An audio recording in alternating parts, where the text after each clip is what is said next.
11시에 송구영신 예배가 우리 있겠습니다. 여러분들께서 기억해 주시기를 바랍니다. 하나님의 말씀 봅니다. 아모스서 3장 9절로 15절.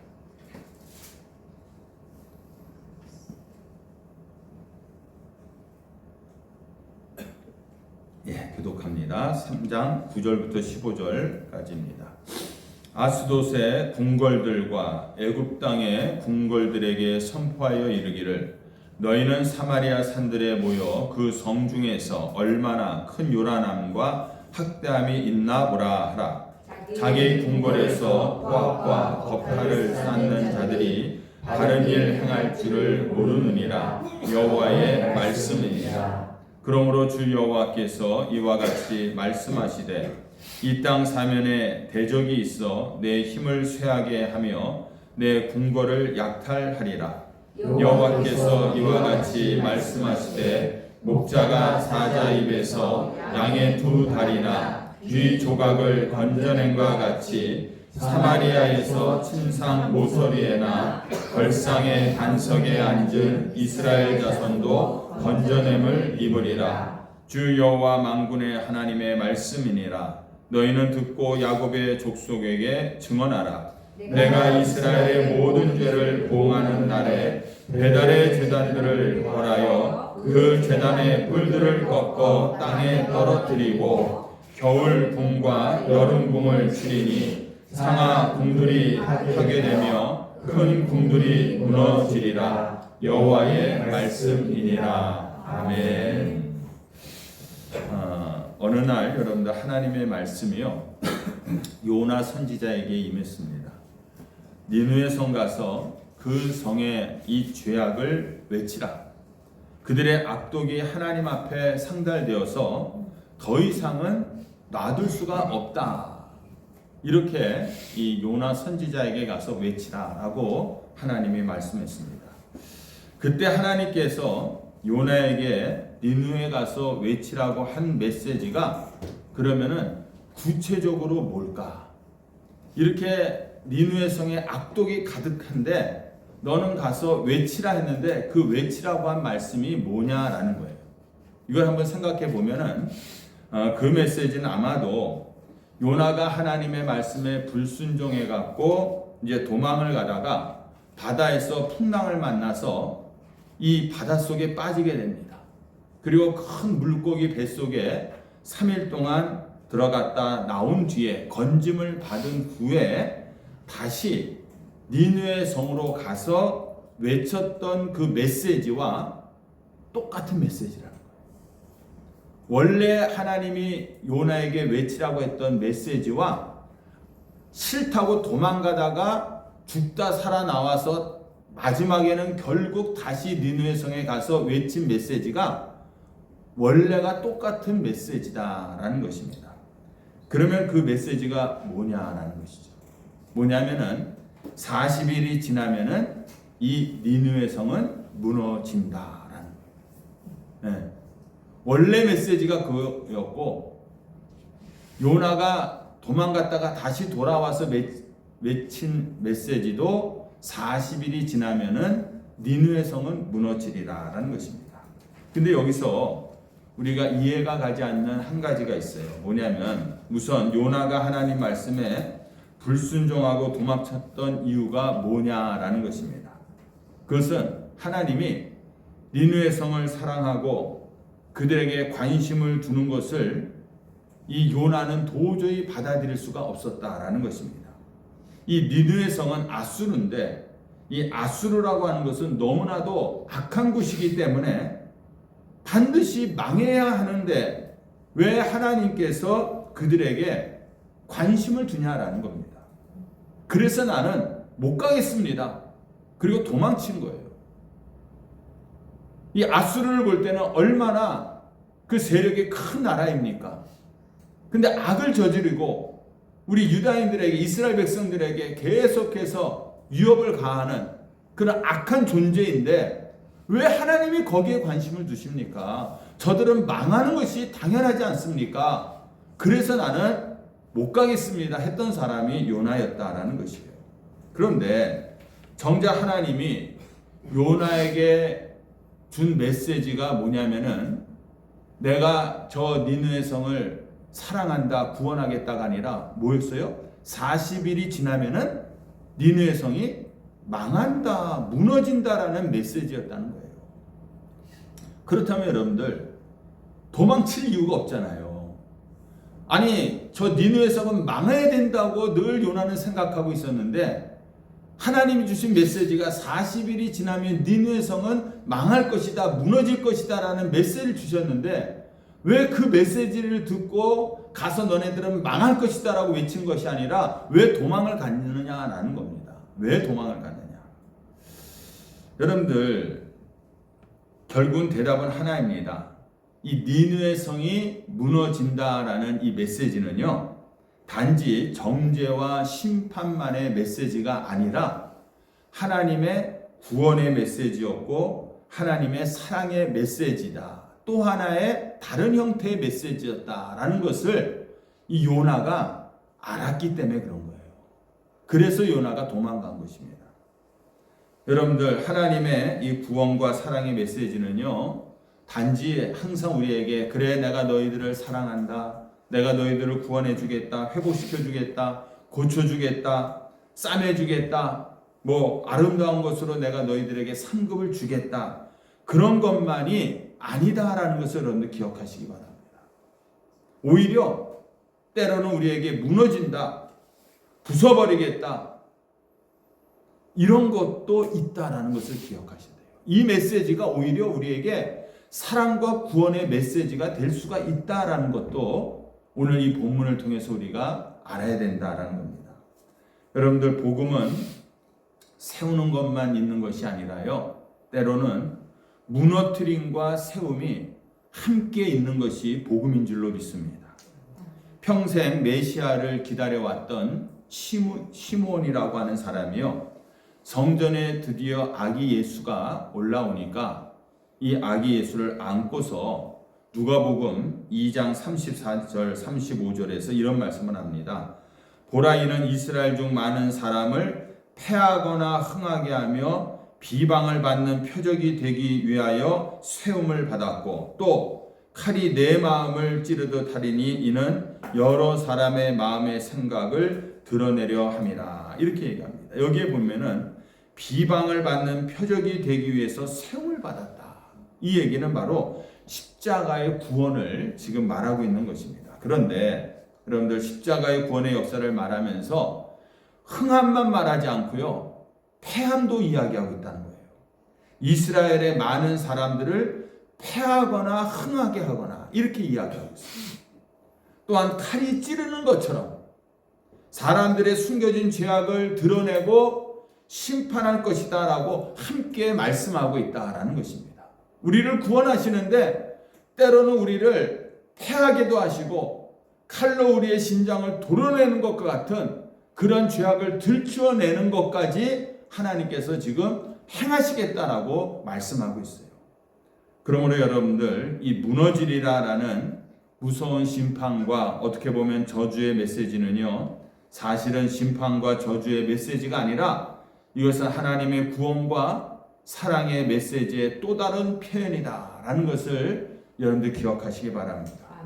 오늘 말씀도 마찬가지입니다. 아모스를 통해서 이스라엘 백성들에게 전하고자 하는 이 메시지가 바로 하나님의 메시지인데 이 내용이 뭡니까? 무너지리라, 무너진다는 거예요. 그렇지만은 오히려 그것이 이스라엘 백성들에게 구원의 메시지고 오히려 그것이 사랑의 메시지다라는 겁니다. 여러분들 14절, 15절 말씀을 다시 한번 보시기 바랍니다. 여기에 보면은 지금 하나님께서는요, 모든 죄를 다 벌하시겠다는 겁니다. 다 무너뜨리겠다는 거예요. 무섭게 말씀하고 있지 않습니까? 내가 베델의 제단을 벌하고 뿔들을 꺾어버리고 다 파괴하고 무너지리라, 이렇게 말씀하고 있어요. 그런데 3장 12절 말씀을 한번 보시기 바랍니다. 한번 12절 시작. 여호와께서 이와 같이 말씀하시되 목자가 사자 입에서 양의 두 다리나 귀 조각을 건져낸과 같이 사마리아에서 침상 모서리에나 걸상의 방석에 앉은 이스라엘 자손도 건전함을 입으리라. 여기서 보니까 건전함을 입으리라라는 이 말씀을 보면 역시 하나님께서 이들을 살려주시겠구나 이렇게 생각할 수 있는데 그 얘기가 아니에요. 여러분들 자세히 보시면은 목자가 사자 입에서 양의 두 다리나 귀 조각을 건져낸과 같이 건져낸다. 이 말은 뭐냐면 이미 사자가 다 먹었다는 겁니다. 끝났다는 거예요. 철저하게 무너뜨렸다는 거예요. 그러니까 귀 조각이나 다리 조각만 건져낸다는 얘기는 이미 다 사자가 먹었다는 얘기예요. 그런데 이것이 바로 하나님의 사랑의 메시지이고 구원의 메시지이다. 여기에 여러분들 반전이 있는 겁니다. 그렇다면 다 무너지리라는 이 하나님의 메시지를 받으면은 우리는 어떻게 해야 될까요? 하나님께서 우리에게 내가 너희들을 사랑한다, 내가 너희를 지켜주고 보호해주겠다 이런 메시지만 들으면 참 좋지요. 물론 하나님께서 우리에게 그렇게 말씀하실 때도 있지만은 때로는 하나님께서 우리를 내가 너희를 넘어뜨리겠다, 내가 너희들을 무너지게 하겠다라고 말씀할 때가 있다니까요. 이것이 정말이 아니라 우리를 사랑하시기 때문에 구원하기 위해서 이렇게 말씀하실 때가 있는데 그러면 우리는 어떻게 해야 되냐라는 것입니다. 여러분들 우리가 신앙생활하면서 반드시 깨달아야 할 것 중에 하나가 뭐냐면은요, 우리에게 무너질 것이 남아 있다면은요 반드시 무너져야 된다라는 거예요.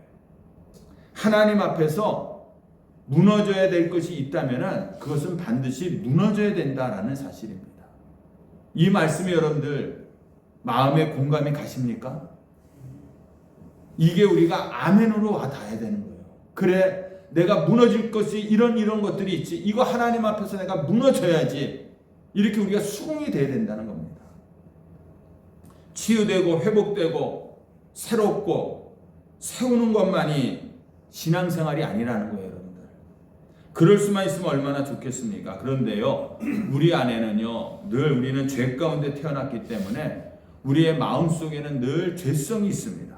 그래서 예수 믿고 내가 구원은 받았다고 하지만은요, 여전히 우리는 순간순간 이 죄의 본성들이 나와갖고 우리가 주님 앞에서 정말 죄악을 쌓아가고 있다라는 것입니다. 우리는 아까 찬양한 것처럼 연약합니다. 그래서 우리는 늘 넘어진다는 거예요. 또 죄악 가운데 우리는 쓰러진다는 겁니다. 그렇기 때문에 하나님 앞에서 내가 무너질 것이 있다면은 무너지는 것이 이것이 우리의 신앙생활인 줄로 믿습니다. 신앙생활은 그냥 다 좋은 것만, 행복한 것만, 잘 되는 것만 이런 것이 신앙생활이 아니라는 것이에요. 그 무너진 가운데 놀라운 하나님의 은혜를 우리가 경험하게 되는 줄로 믿습니다. 여러분들 오래되고 낡은 집을 리모델링 하는데요, 아무리 봐도 그 집에 기둥이나 아니면은 이 기초를 보니까 너무나도 위험한 거예요.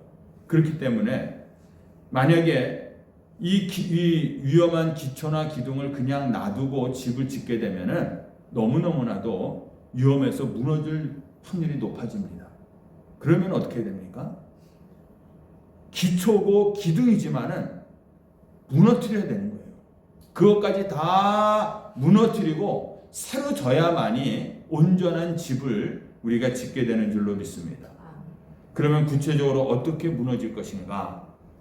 먼저 여러분들 내 안에 무너질 것이 있다라고 오늘 느끼고 깨닫는다면은 자발적으로 무너지는 것이 중요합니다. 내 스스로가 신앙의 영적인 어떤 거장들을 보면은요, 하나님께서 그 사람에게 말씀하시기 전에 먼저 성령의 비춤을 받아갖고 내가 무너질 것들이 있다면, 아직까지 내가 교만한 것들이 있다면 철저하게 스스로가 무너지는 그런 사람들이었다는 거예요. 그래서 사도 바울은 나는 날마다 어떻게 한다? 죽는다라고 이야기하지 않습니까? 이것이 여러분들 영적인 성찰이라는 것이에요. 묵상하면서 말씀을 내가 오늘도 보다가 아니면 기도하다가 예배하다가 내 안에 어떠한 악한 죄가 발견된다면 그것을 그냥 놔두지 마시고 철저하게 여러분들 내려놓고 부숴버리시기를 주님의 이름으로 축원합니다. 나도 모르는 어느 순간에 내 안에 이 교만의 바벨탑이 쌓여 있는 거예요. 나도 모르는 순간에 내 안에 포악한 이 니느웨 성이 지금 세워져 있는 것입니다. 어느 순간 탐욕과 그 타락의 성이 내 안에 자리를 잡고 있는 것입니다. 이런 것들이 여러분들 우리가 다 무너져야 될 줄로 믿습니다. 성령께 이런 것들을 먼저 여러분들 무너뜨려 달라고 하나님 앞에 기도하시길 바랍니다.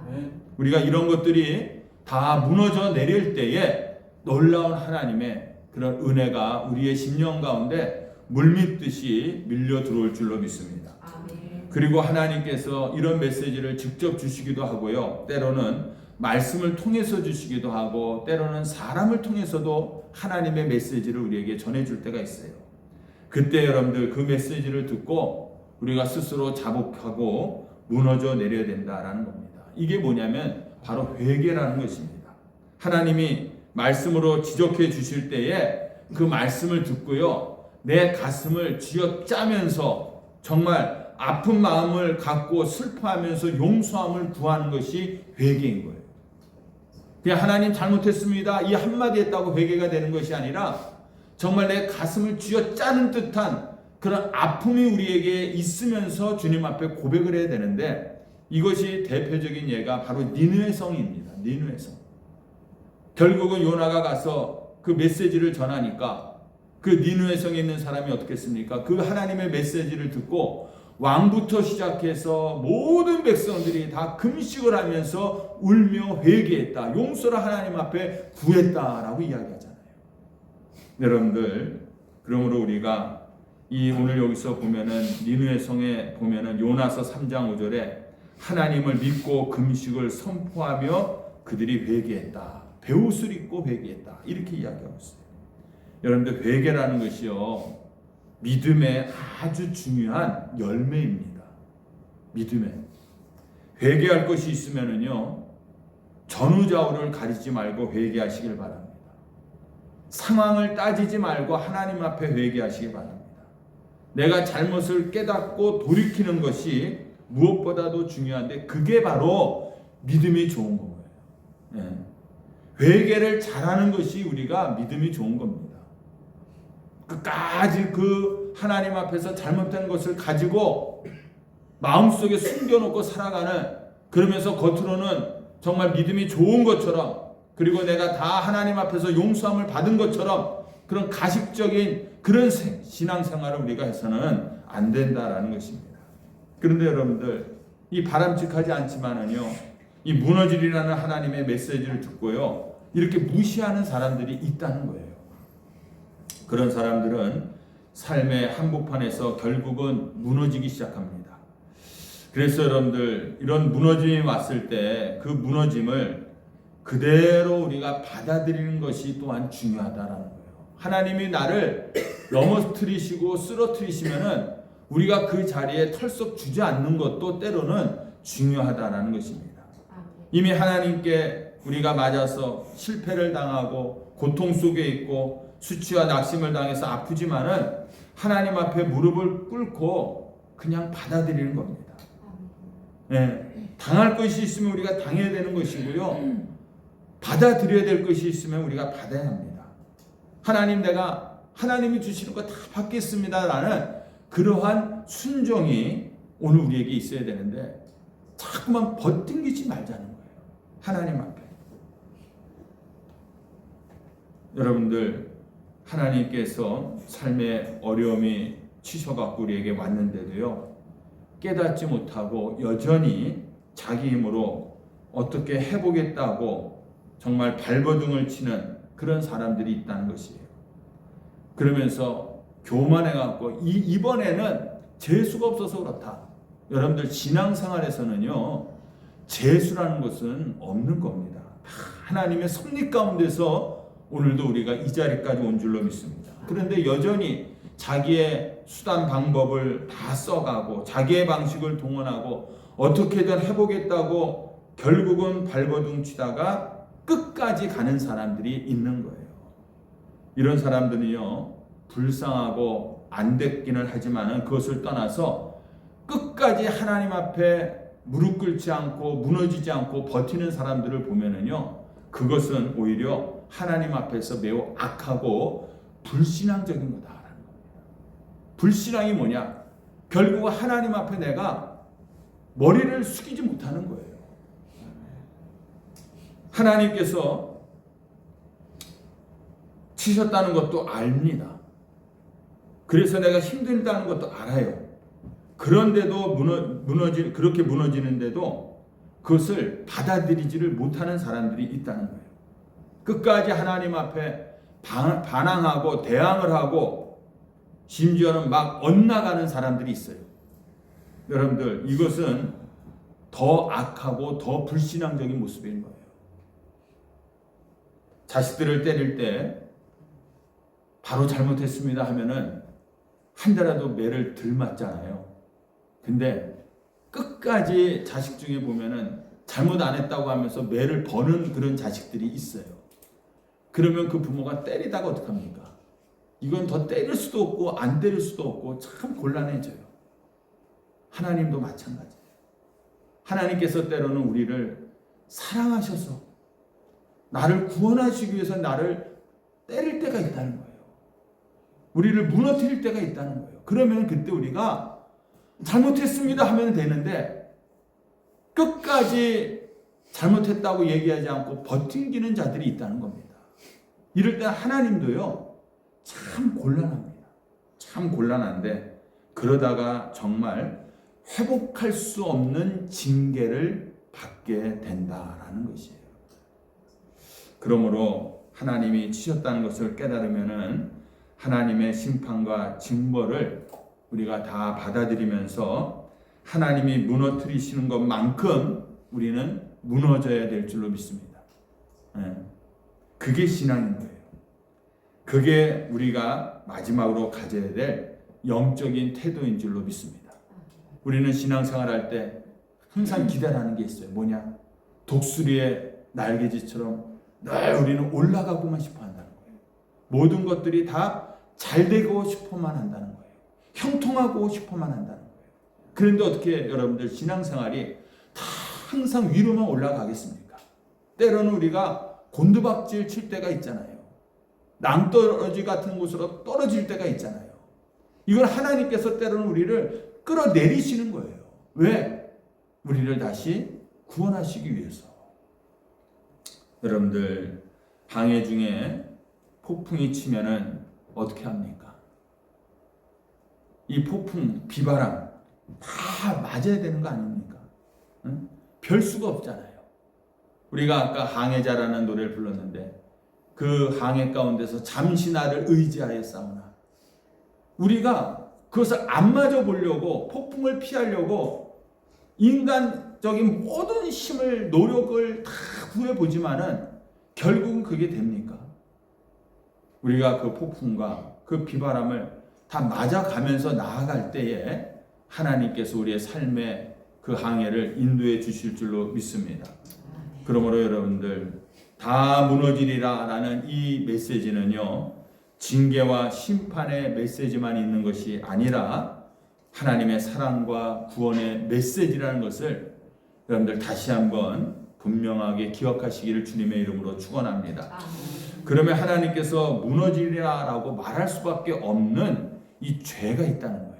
이런 죄를 졌을 때는 하나님이 우리에게 너희들은 반드시 무너질 수밖에 없다라고 얘기하는데 어떤 죄들이냐라는 것입니다.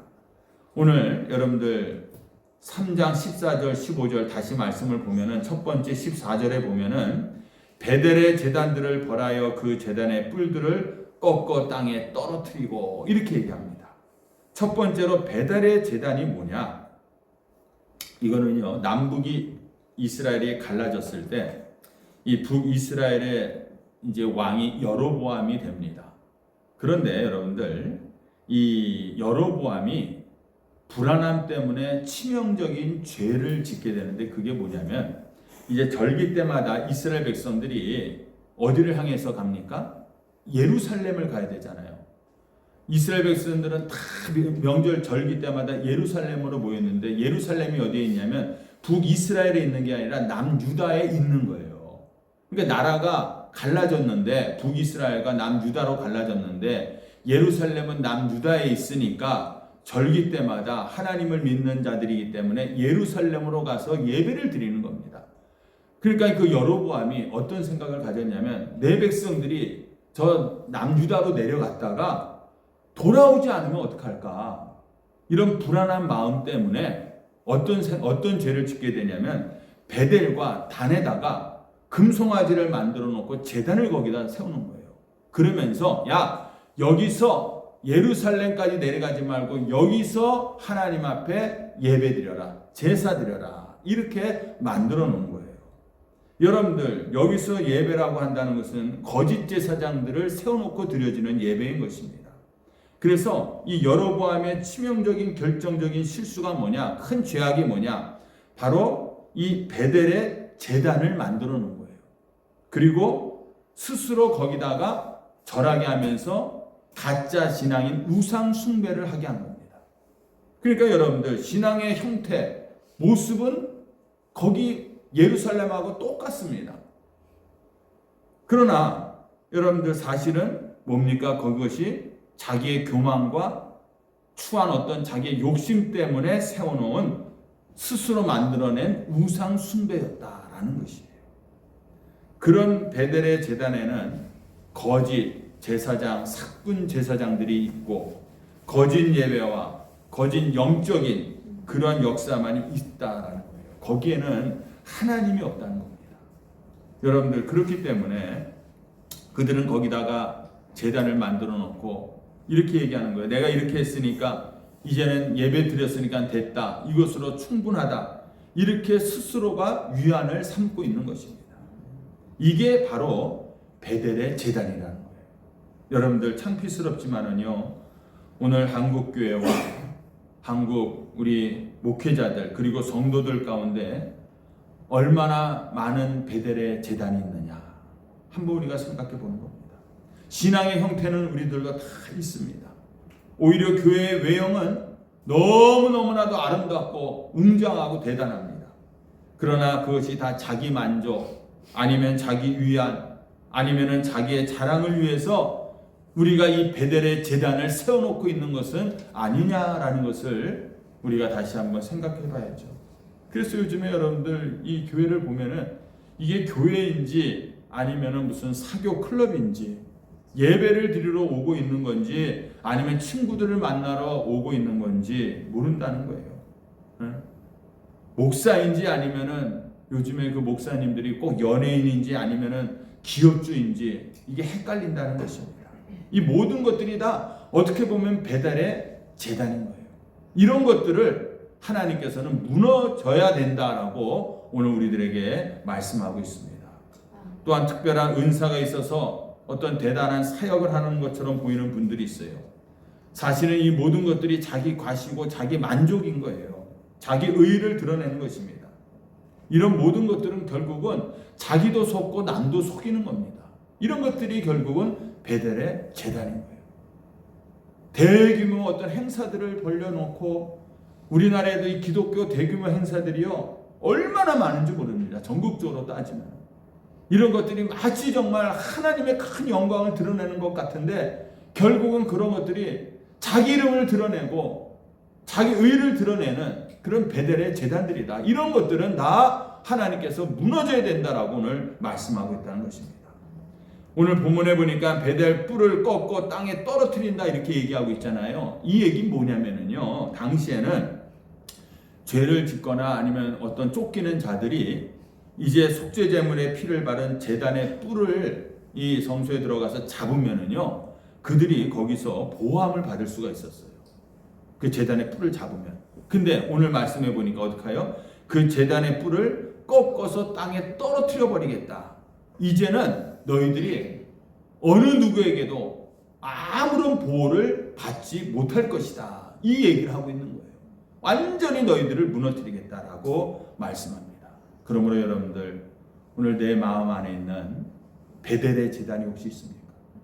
하나님이 아니라 자기의 의와 내 욕심과 내 만족을 위해서 오늘도 하나님 앞에 세워놓은 베델의 제단이 있다면은 그 제단은 다 무너져야 될 줄로 믿습니다.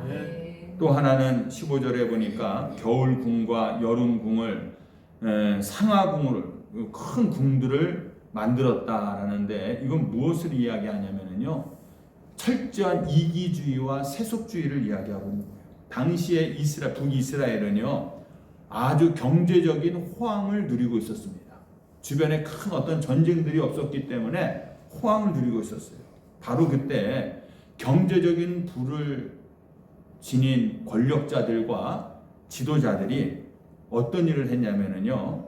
귀한 그 상아를 가지고 겨울궁과 여름궁을 지었다라는 거예요. 이게 무슨 말입니까, 여러분들? 살 집이 필요해서 집을 지은 것이 아니라요. 사치의 극치를 보여주는 것이에요.